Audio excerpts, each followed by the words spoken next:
Je m'appelle Carlos, je travaille dans la climatisation. Au début, la climatisation, on y tombe un peu par hasard, hein, puisque c'est pas un métier dont on rêve quand on est enfant.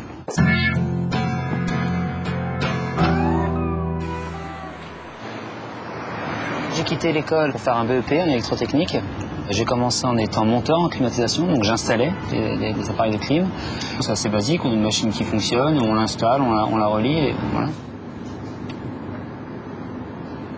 C'est un métier dans lequel il faut être assez pointu dans plusieurs domaines, de l'électricité, de l'aérolique, de l'hydraulique, de la mécanique.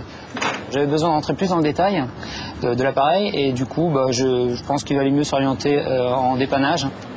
Pourquoi ?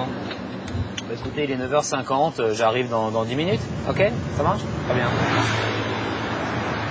La grosse activité, c'est quand même l'entretien.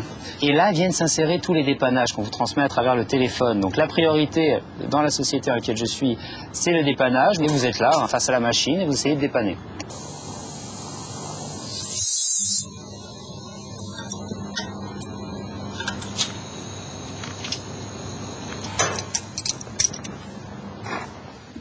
On avait un problème sur une 23 voies qui était bloquée. À mon avis, elle est en train de gripper, il va peut-être falloir la changer. Le but du jeu, c'est de dépanner un client le plus rapidement possible, ça fait partie du service. On a un contact qui est plus fort avec le client, c'est une richesse. Là, on devient important aux yeux du client réellement, c'est lorsqu'il vous appelle parce qu'il a un vrai problème. Alors, ou dans une salle informatique, où là, les enjeux sont quand même assez conséquents, ou lorsque il fait extrêmement chaud dehors, et là, il vous attend un petit peu comme le sauveur. Et si vous repartez et que la machine fonctionne, là, vous avez une gratitude énorme du client et il vous oublie pas.